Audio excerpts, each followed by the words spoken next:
दोस्तों आज की इस वीडियो के अंदर हम आप सभी के साथ में आपकी क्लास 8 पॉलिटी सब्जेक्ट के चैप्टर नंबर 8 को स्टार्ट करने वाले हैं। और यार अगर आपने अभी तक हमारे चैप्टर 7 की वीडियो को नहीं देखा है तो यार इस चैप्टर से पहले उसको देखना बहुत ही मस्ट हो जाता है। अगर आप उसको नहीं समझ पाए तो यार ये चैप्टर आपके लिए एक तरीके से वेस्ट ही हो जाने वाला है। तो प्लीज़ मेरी मानिए, एक बार चैप्टर 7 को समझ लीजिए। अगर आपने नहीं समझा अभी तक तो कंप्लीट प्लेलिस्ट आपको हमारे चैनल के ऊपर देखने को मिल जाएगी, जहाँ पे मैंने वैसे तो आपके लिए पूरी पॉलिटी को कंप्लीट कर रखा है, लेकिन इस चैप्टर 7 को समझना बहुत ही इंपॉर्टेंट हो जाता है आप सभी के लिए। चलो स्टार्ट करते हैं हमारे आज के चैप्टर की वीडियो को, जिसका नाम है आपका कन्वर्टिंग मार्जिनलाइजेशन। ठीक है, तो चलो स्टार्ट। अब यहाँ पे आप सभी को कहता है, in the previous chapter we read about two different groups and their experience of inequality and discrimination. की भाई जो हमारा पिछले वाला चैप्टर्स था वहाँ पे हमने दो ग्रुप्स के बारे में डिस्कस किया था। एक तो थे आपके आदिवासी, आप सभी को पता है, और दूसरे कौन थे आप कमेंट करके बताओ, क्योंकि आपने चैप्टर को समझा है तभी मैं समझ पाऊँगा कि आपने चैप्टर को सच्ची में समझा है या नहीं समझा।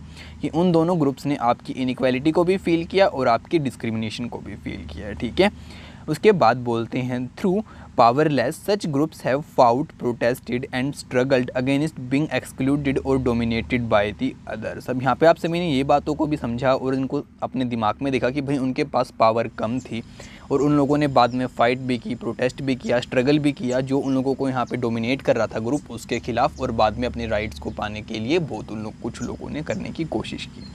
They have attempted to overcome their situation by adopting a range of strategies in their long history।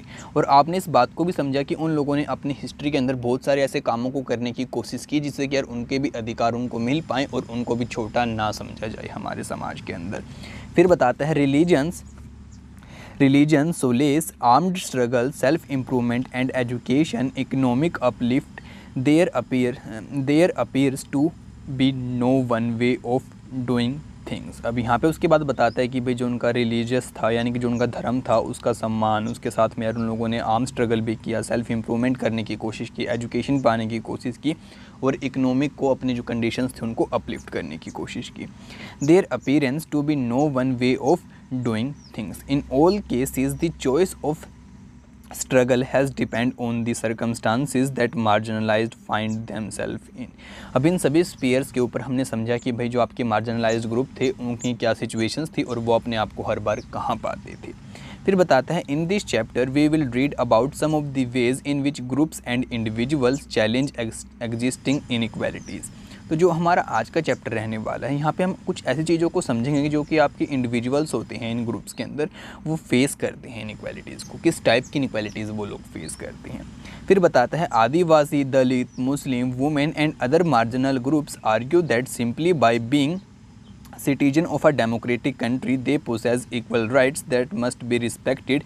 Many among them look up to the constitutions to address their concerns in this chapter। अब यहाँ पे बताता है कि भाई वैसे तो वो लोग कहते हैं कि हम एक लोकतांत्रिक देश के अंदर रहते हैं और यहाँ पे हमारा जो संविधान होता है हमको राइट्स भी प्रोवाइड करता है, लेकिन बहुत बार ऐसा हो जाता है कि हमें तभी भी इनइक्वालिटी को फेस करना पड़ता है। तो उसका कॉन्स्टिट्यूशन के साथ में कैसे संबंध है, वो सभी बातें कैसे यहाँ पे होती हैं, तो उस सभी बातों को हमारे आज के इस चैप्टर के अंदर हम समझने वाले हैं। इसलिए बहुत ही ज़रूरी हो जाता है एक बार चैप्टर 7 को अच्छे से समझ लेना। ठीक है, फिर बोलते हैं, in this chapter we will see why the Constitution of India is something that marginalised group invoke in the course of their struggle. As a part of this we will look at how rights are translated into laws to protect group from the continued exploitations, and we will also look at the government efforts to formulate policies to promote the access of their groups to development।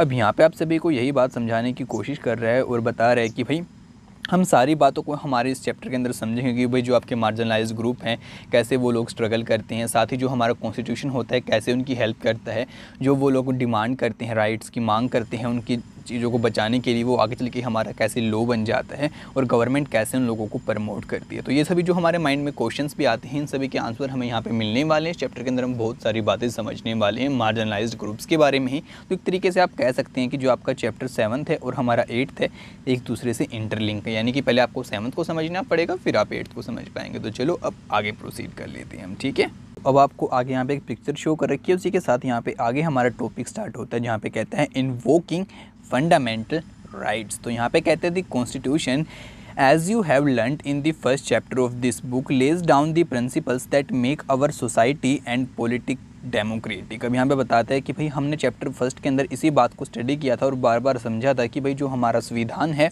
वो एक लोकतांत्रिक संविधान है और वो सभी लोगों को यहाँ पे समान दृष्टि से देखता है। ठीक है, they are defined in and through the list of fundamental rights that are an important part of the constitution. और फिर हमने सभी ने, आप सभी को पता है कि हमने फंडामेंटल राइट्स के बारे में भी स्टडी किया था, जो कि हमारे कॉन्स्टिट्यूशन का एक बहुत ही इंपॉर्टेंट पार्ट है और कैसे वो लोगों की हेल्प करती हैं। These rights are available to all Indians equally as far as the marginalised are concern. They have drawn on these rights in two ways. अब यहाँ पे आप सभी को बताते हैं कि भाई ये जो फंडामेंटल आपकी राइट्स हैं ये सभी भारतीय नागरिकों के पास समान तरीके से हैं। ये नहीं कि भाई इसके पास ज़्यादा फंडामेंटल राइट्स है, इसके पास कम फंडामेंटल राइट्स है। अब जो आपके मार्जिनलाइज्ड ग्रुप होते हैं वो इनको दो तरीके में आपके यूज़ करते हैं फंडामेंटल राइट्स को। तो देखते हैं वो कैसे दो तरीके ये लोग अपनाते हैं। फर्स्ट, एक मिनट, हाँ यहाँ से, first, by insisting on their fundamental rights they have forced the government to recognise the injustice done to them. अब यहाँ पे बताते हैं ये लोग कि भाई फंडामेंटल राइट्स की हेल्प से वो गवर्नमेंट को ये चीज़ शो करने की कोशिश करते हैं। पहले पॉइंट में ये बताता है कि वो शो करने की कोशिश करते हैं कि भाई हमारे साथ में गलत हो रहा है, आप इसको यहाँ पे जस्टिस करिए, यहाँ पे न्याय करिए। Second, they have insisted that the government enforced these laws. Some instance the struggle of the marginalised have influenced the government to frame new laws in keeping with the spirit of the fundamental rights. अब यहाँ पे बताते हैं कि भाई दूसरे तरीके से वो गवर्नमेंट के ऊपर दबाव डालने की कोशिश करते हैं कि भाई आपने ही हमें फंडामेंटल राइट्स दी हैं तो अब आपको ही इनको प्रोटेक्ट करना पड़ेगा। तो इस बार इस तरीके से गवर्नमेंट बहुत बार उनके इन्फ्लुएंस्ड में आके यहाँ पे ऐसे लॉज बनाते हैं जिससे कि उनकी फंडामेंटल राइट्स बची रह सकें, जो कि आपके मार्जिनलाइज्ड ग्रुप हैं उनकी। ठीक है, फिर बोलता है the term Dalit which means broken is used deliberately and actively by the group to highlight the centuries of discriminations they have experience with in the caste system. अब यहाँ पे बताता है कि भाई जो आपका ये दलित टर्म है इसका मतलब होता है ब्रोकन, यानी कि टूटा हुआ होना। इस टर्म का यार वो लोग इसलिए यूज़ कर रहे हैं जिससे कि वो बता सके कि भाई हमने कितने सालों तक यहाँ पे स्ट्रगल्स किया है इस कास्ट सिस्टम की वजह से, यानी कि जो हमारा, आप सभी को पता है, जाति प्रथा यहाँ पे समाज के अंदर है उसकी वजह से। फिर बताते हैं article 17 of the constitution state that untouchability has been abolished. कि भाई हमारे संविधान का आर्टिकल 17 हमें कहते हैं कि हमारे देश के अंदर अनटचेबिलिटी नहीं है, यानी कि छुआछूत नहीं है।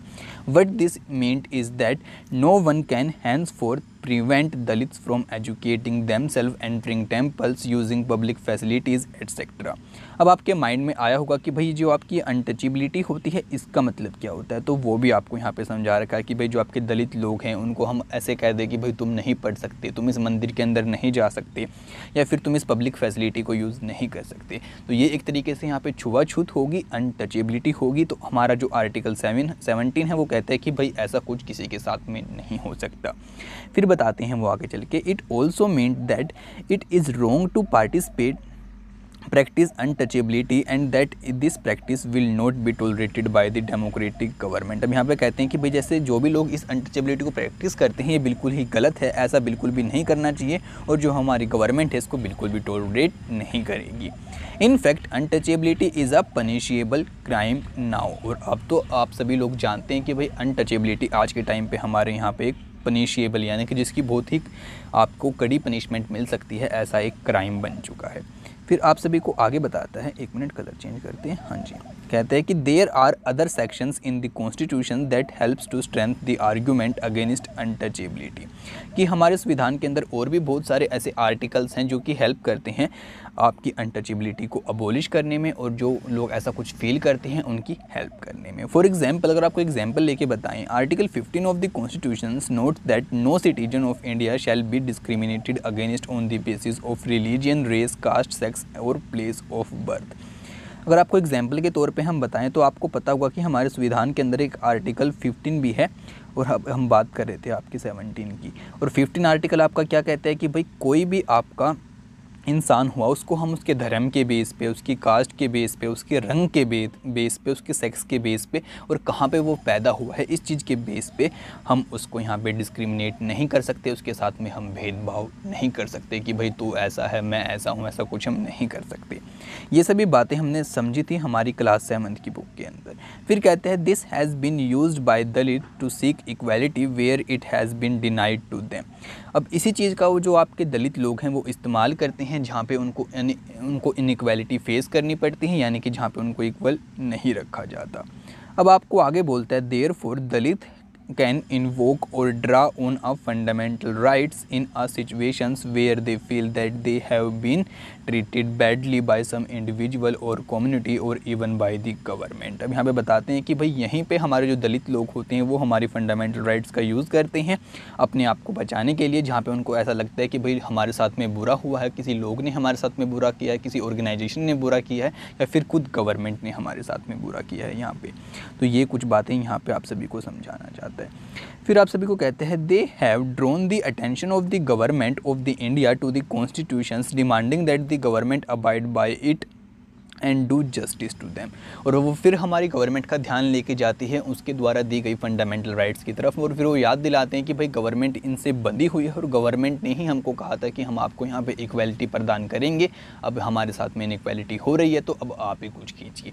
तो वो लोग इस तरीके से यहाँ पे इस्तेमाल करते हैं। फिर बताते हैं the poem below is written by the Soyrabai और the wife of well known bhakti poet Chokhamela Chokamela from the 14th century Maharashtra. They belong to the Mahara caste which was at that time considered untouchable। अब यहाँ पे आप सभी को नीचे ये poem दी गई है यार, यहाँ से इस पोएम को आप खुद से पढ़ना, क्योंकि जो पोएम और कहानियाँ होती हैं ना ये आपको खुद से समझनी चाहिए। बताने को मैं बता सकता हूँ, अगर आपको समझ नहीं आती है तो आप कमेंट कर देना, मैं दोबारा से किसी वीडियो के अंदर आपको एक्सप्लेन कर दूँगा। लेकिन यहाँ पे कहते हैं कि भाई ये जो आपकी पोएम है ये लिखी है आपकी सोर्याबाई ने, जो कि आपकी एक भक्ति पोइट है, उसकी वाइफ है, और ये बताता है कि आपकी 14th सेंचुरी के अराउंड महाराष्ट्र के अंदर ये लिखी गई थी और वो आपके महारा कास्ट के लोग थे। उस टाइम पे उस कास्ट को अनटचेबल समझा जाता था। तो अब आप इस पोएम को एक बार पढ़ना, समझने की कोशिश करना, देखना वो क्या बात यहाँ पे आपको समझाना चाहती है पोइट। ठीक है, यहाँ से यहाँ तक। फिर बताता है कि Soyrabai is questioning the idea of purity and arguing that since every human is born in the same manner there is nothing that makes one body less or more pure than the other. अब यहाँ पे सोराबाई ने इस आपकी कविता के अंदर एक बहुत ही अच्छा क्वेश्चन किया है। ठीक है, वो क्वेश्चन क्या किया है कि भाई सोराबाई कहती है कि भाई देखो, जब सभी लोग एक ही तरीके से पैदा होते हैं, ये नहीं कि कोई एकदम से ऐसे प्रकट हो जाता है, सभी लोग एक ही तरीके से पैदा होते हैं, तो ऐसा कौन करता है कि भाई जो ये बॉडी है ये तो बहुत ज़्यादा प्योर है, ये बॉडी प्योर नहीं है, या फिर ये लोग बड़े हैं ये लोग छोटे हैं, ऐसा कौन बनाता है? तो सोराबाई यहाँ पे ये क्वेश्चन करती है इस पोएम के अंदर। तो मैं इसलिए कह रहा था इस पोएम को एक बार ध्यान से पढ़ना खुद से। फिर कहता है she is possibly also trying to say that pollution a key tool of the caste system to separate or deny people access to the space, work, knowledge and dignity occurs not through the nature of work done but from within, from your thoughts and values and belief. अब यहाँ पे बताती है वो आपकी जो सोराबाई होती है इसी पोएम के अंदर आगे कि भाई जो यहाँ पे पोल्यूशन हो रखा है ना, यही हमारा एक कास्ट सिस्टम का पोल्यूशन है इस तरीके का, जो कि लोगों को मना करता है कि भाई वो नॉलेज ना ले पाएँ, उनके भी सेम जैसे कि भाई बाकी लोगों को सम्मान मिलता है उनको सम्मान ना मिल पाए, उनकी डिग्निटी मेंटेन ना रह पाए, वो जो काम करती हैं उनको वो काम ना करना दिया जाए, मतलब कि जिसकी कोई इच्छा रहती है उनको जो उनके मतलब पहले से धर्म के अंदर या फिर कास्ट के अंदर जो चीज़ें हैं उनको वही करने दी जाएँ। तो ये सब हमारे एक बिलीफ हैं, हमारी वैल्यूज़ हैं, हमारे विचार इस तरीके के बन चुके हैं।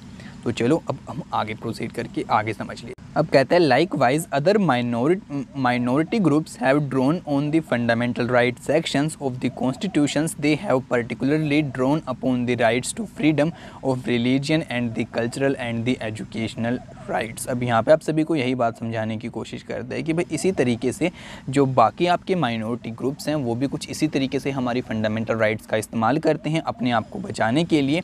और फिर यहाँ पे आगे चल के आपको बताते हैं कि मेनली वो आपकी जो राइट टू फ्रीडम है, हमारी रिलीजन की, कल्चर की, एजुकेशन राइट्स का, इनका इस्तेमाल करते हैं। In the case of cultural and educational rights, distinct culture and religious groups like the Muslim and the Parsi have the right to the guardians of the content of their culture as well as the right to make decision. अब यहाँ पे बताता है कि फिर हमारी fundamental rights की help से पॉसिबल हो पाता है कि वो लोग अपने कल्चर को सेव कर पाते हैं और अपने बिहाफ पे आराम से फ्रीली डिसीजंस ले पाते हैं। फिर कहता है on how best this content is to be preserved thus by granting different form of cultural rights the constitution try to ensure cultural justice to such groups। अब यहाँ पे बताते हैं कि भाई कुछ इस तरीके की राइट्स प्रोवाइड करके जो हमारा संविधान है यहाँ पे कल्चरल जस्टिस को मेंटेन करने की कोशिश करता है। The constitution does this so that the cultural of this group is not dominated nor wiped out by the culture of the majority group। अब यहाँ पे आप सभी को मैंने ये बात पहले भी समझाई थी कि भाई हमारा संविधान ऐसा इसलिए करता है ताकि यार जिस धर्म को या फिर जिस कल्चर को मानने वाले ज़्यादा लोग हैं वो छोटे उस कल्चर को छोटे उसको मानने वाले को कम्प्लीटली ख़त्म ना कर पाएँ, ताकि ये भी रह पाए और ये भी रह पाए। और फिर आप सभी को पता है कि हमारे इंडिया के अंदर क्या है कि भाई सभी धर्म के लोग मिलजुल कर रह पाएँ, इसलिए हमारा संविधान यहाँ पे काम करते हैं। तो अभी के लिए आप इसको इतना समझना, कुछ बातें में भी हो सकता है कि आपके माइंड से ऊपर गई हो, तो एक बार दोबारा से इस वीडियो को देख लेना, ठीक है। और आपको एक बात और बताता हूँ, जो मैंने आपको स्टोरी दी है उसको एज अ होमवर्क आपको पढ़ना है, मेरे पास सेंड करना है, तभी मैं देखता हूँ कि मेरे कितने स्टूडेंट्स यहाँ पे सिंसियर हैं। आप में से बहुत सारे बच्चे भेजते भी हैं, बहुत अच्छी बात है यार ये, ठीक है। तो अब आज के इस पार्ट को तो हम यहाँ पे एंड कर देते हैं। अब हमारे चैप्टर के नेक्स्ट पार्ट की वीडियो भी आप सभी को जल्दी ही देखने को मिलेगी, तो उसको सबसे पहले देखने के लिए चैनल को सब्सक्राइब करना बिल्कुल भी मत भूलना, साथ ही आप बेल नोटिफिकेशन को भी ऑल पे सेट कर लेना और अपने फ्रेंड्स को भी हमारे साथ में आप ज्वाइन कर सकते हैं। अगर उनके पास भी एक्सेस नहीं है अच्छे से इन चीज़ों को समझने का तो वो भी समझ पाएंगे, ठीक है। और आपको वीडियो अच्छी लगती है तो आप इसको लाइक कर सकते हैं, वरना आपकी जैसे आपको ठीक लगे तो ठीक है यार। Bye bye.